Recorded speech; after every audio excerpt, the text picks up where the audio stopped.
हे friends, तो मैं shark tank USA का बहुत बड़ा फ़ैन हूँ और ये हैं केविन जी। तो अब शार्क टैंक इंडिया में भी लॉन्च हो गया है। मुझे नहीं पता उसमें इंडियन सीरियल्स की तरह ड्रामा और नौटंकी है या नहीं, लेकिन मैंने थोड़ी बहुत क्लिप्स देखी हैं यूट्यूब पे और उससे जितना है मुझे देखा थोड़ी बहुत नौटंकी हुई है। एक बमर नाम की कंपनी थी, उसमें थोड़ा बहुत ड्रामा मेरे को दिखा था, लेकिन आगे का देखते हैं क्या होता है। लेकिन इस वीडियो में मैं आपको शार्क टैंक में रेगुलरली यूज होने वाली टर्म्स एक्सप्लेन करूंगा, जैसे इक्विटी, रॉयल्टी, वैल्यूएशन, ओवरहेड और भी बहुत कुछ बेसिक टर्म्स है जो फाइनेंशियल लिटरेसी के लिए जरूरी हैं ही। और अगर आप शार्क टैंक देख रहे हैं या फिर देखेंगे तो आपको भी ये टर्म्स पता होनी चाहिए। तो पहली टर्म है इक्विटी। शो की पहली कुछ लाइंस में ये टर्म आ जाती है। फॉर एग्जाम्पल, कंटेस्टेंट्स बोलते हैं I am looking for $250,000 for 25% stake in my business. तो इसका मीनिंग ये है कि कंटेस्टेंट्स शार्क्स को अपने 25% ऑफ द बिजनेस देना चाहते हैं। तो फ्यूचर में अब जो कुछ भी हो, द कंपनी में गो अप और इट में गो डाउन, तो असर पड़ेगा शार्क्स पे जो है share holders of the company. So in this example 25% equity means sharks 25% business own करेंगे, उनके पास रहेगा। सेकेंड टर्म है वैल्यूएशन। तो वैल्यूएशन का मतलब है कंपनी की टोटल वर्थ। सपोज आपने एक स्टार्टअप शुरू किया, आपने शुरू में अपने पैसे उसमें लगाए, लेकिन जैसे जैसे वो बिजनेस ग्रो हुआ आपको और पैसे चाहिए इन्वेस्ट करने के लिए, जिससे आप अपना बिजनेस और भी ज्यादा ग्रो कर सको। तो आप गए शार्क टैंक में शार्क्स के सामने। तो अब पिछले वाले एग्जांपल से मैं पिकअप करता हूँ। आपने शार्क्स को जाके बोला आपको $250,000 चाहिए for 25% stake in my company. तो आपकी कंपनी की 25% हिस्से की वैल्यूएशन होगी according to formula $250,000 by 25%, which is $1 million। Now ये 25% हिस्से की वैल्यूएशन थी, लेकिन अगर हम 100% हिस्से की वैल्यूएशन निकालें तो it will be 25% valuation into 4, which will be $4 million। So $4 million है आपकी कंपनी की 100% हिस्से की वैल्यूएशन। थर्ड टर्म है रॉयल्टी। सपोज आप पानी की बॉटल सेल करते हैं और हर एक बॉटल 50 रुपीज़ की बेचते हैं। तो अगर आप शार्क टैंक में गए और किसी शार्क ने कहा कि मेरे को 5 रुपीज़ रॉयल्टी चाहिए पर बॉटल जो बिके, जब तक मेरे पास टोटल 10 लाख रुपीज़ नहीं हो जाते। तो इसका मतलब ये है कि सपोज आपने एक बॉटल 50 रुपीज़ की बेची तो उसमें से 5 रुपये जाएंगे शार्क के पास।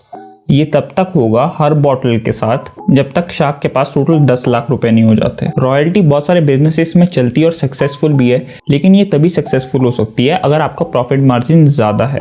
सपोज आपका प्रॉफिट मार्जिन है 8 रुपीज़ पर बॉटल, लेकिन अगर शार्क मांग रहा है 5 रुपीज़ पर बॉटल, आपको उसका बहुत कम हिस्सा मिलेगा और शार्क को बहुत ज़्यादा। लेकिन ऑब्वियसली शार्क्स उतना ज़्यादा हिस्सा नहीं मांगेंगे, लेकिन कुछ केसेस में ऐसा हो सकता है। तो फोर्थ टर्म है पैटेंट। अगर सिंपल वर्ड्स में एक लाइन में मैं इसे एक्सप्लेन करूं तो यह एक intellectual property on an invention. तो अगर आप एक पैटेंट ओन करते हैं तो कोई भी आपका वो पैटेंट कॉपी करके वो मटेरियल या कोई भी प्रोडक्ट बेच नहीं सकता। अगर वो बेचता है तो आप उसे लॉ के अकॉर्डिंग कोर्ट में ले जा सकते हैं और सारे केस होंगे और वो सब हो। लेकिन पैटेंट एक बहुत ब्रॉड टर्म है पर मैं उसे एक छोटी सी वीडियो में सम अप नहीं कर सकता। तो जो मैंने एक लाइन बोली है, it's a form of intellectual property on an invention. This line is more than enough for watching shark tank.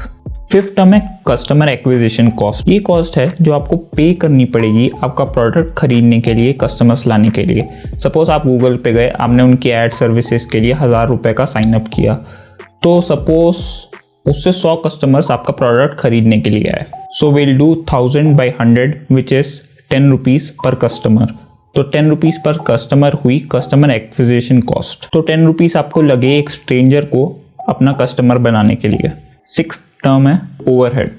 तो ये कॉस्ट है जो आपके प्रोडक्ट के मैन्युफैक्चरिंग या प्रोडक्शन से डायरेक्टली लिंक्ड नहीं है। जैसे आपको रेंट पे करना है, इलेक्ट्रिसिटी चार्जेस है, मेंटेनेंस हो गई, क्लीनिंग सर्विसेज हो गई, तो ये सब आपको पे करना पड़ेगा, लेकिन आपका प्रोडक्ट डायरेक्टली इन पे डिपेंड नहीं करता। सेवेंथ टर्म है मार्जिन। तो ये एक टर्म है बताने के लिए कि आपका प्रोडक्ट कितना प्रॉफिटेबल है। इसे प्रॉफिट मार्जिन भी कहते हैं। इसे यूजुअली परसेंटेज में डिस्क्राइब करते हैं। तो आपको एक एग्जाम्पल से समझाता हूँ। सपोज आपने एक प्रोडक्ट बनाया और उसे 5 रुपीज़ का बेचा, आपको सिर्फ 1 रुपीज़ लगे उसे मैन्युफैक्चर और प्रोडक्शन के लिए और शिपिंग सब कुछ इंक्लूड करके। तो आपका प्रॉफिट होगा यहाँ पे 80% विच इज़ 4 रुपीज़। तो हर बार आपका 80% प्रॉफिट होगा। तो हर बार आपको 4 रुपीज़ पर प्रोडक्ट सेल के मिलेंगे। एट टर्म है रेवेन्यू। आपके बिजनेस या प्रोडक्ट से कोई भी इनकम जनरेट होती है या फिर कैश अंदर आता है, चाहे किसी ने आपको फ्री में पैसे दे दिए, चाहे कोई भी एसेट है, चाहे इन्वेस्टमेंट से आपको पैसे मिले हो, ये सब रेवेन्यू में काउंट होगा। 9 टर्म में प्री रेवेन्यू। ये एक बहुत फैंसी टर्म है डिस्क्राइब करने के लिए कि आपका बिजनेस अभी ठीक से लॉन्च नहीं हुआ है, उसकी अभी तक कोई सेल्स नहीं है, लेकिन आप फ्यूचर में प्रेडिक्ट कर रहे हो उसकी कैसी सेल्स होंगी। एग्जाम्पल के लिए एक बिजनेस के पास होगा एक प्रोटोटाइप और एक प्री रेवेन्यू वैल्यूएशन मेथड। तो इसका मतलब ये है कि वो अपनी कंपनी का फ्यूचर वैल्यूएशन कर रहे हैं based on what they think the sales will be like. Best example जो मुझे इसका लगता है वो यूट्यूब चैनल्स। सपोज आपने एक यूट्यूब चैनल बनाया और आप देखते हो कि अगर मेरे पास 1 लाख सब्सक्राइबर्स होंगे तो मेरे पास कितने पैसे आएंगे। आप अलग अलग सोर्सेज पे जाते हो, आप यूट्यूब वीडियोस देखते हो जानने के लिए यूट्यूब कितनी इनकम देगा, आप गूगल पे जाते हो, आप कहीं भी जाओ। एग्जैक्ट नंबर तो आप प्रेडिक्ट नहीं कर सकते, लेकिन ओवरऑल आप एक अच्छा प्रेडिक्शन कर सकते हो कि how much you earn based on 1 lakh subscribers. और फाइनली 10th टर्म है परपेचुइटी। ये मेजरली रॉयल्टी से रिलेटेड है and it can be called as another term for forever. तो एक इन्वेस्टर बोल सकता है कि उसे 5 रुपीज़ इन रॉयल्टी चाहिए इन परपेचुइटी। दैट मीन्स जब तक वो प्रोडक्ट आपका सेल हो रहा है या फिर आपकी कंपनी बंद नहीं हो जाती, दैट मीन्स फॉरएवर उस इन्वेस्टर को 5 रुपीज़ मिलेंगे पर प्रोडक्ट सोल्ड। तो मुझे लगता है ये जो 10 टर्म्स थी आपको शार्क टैंक देखने से पहले पता होनी चाहिए। तो इस वीडियो के लिए इतना ही, और हो सकता है यूट्यूब का एल्गोरिदम मेरे इस चैनल को ग्रो करने में मदद करे। तो लाइक और सब्सक्राइब बटन है उसे डिस्ट्रॉय कर दो प्लीज़। तो चलो अब मैं जा रहा हूँ, बाय बाय।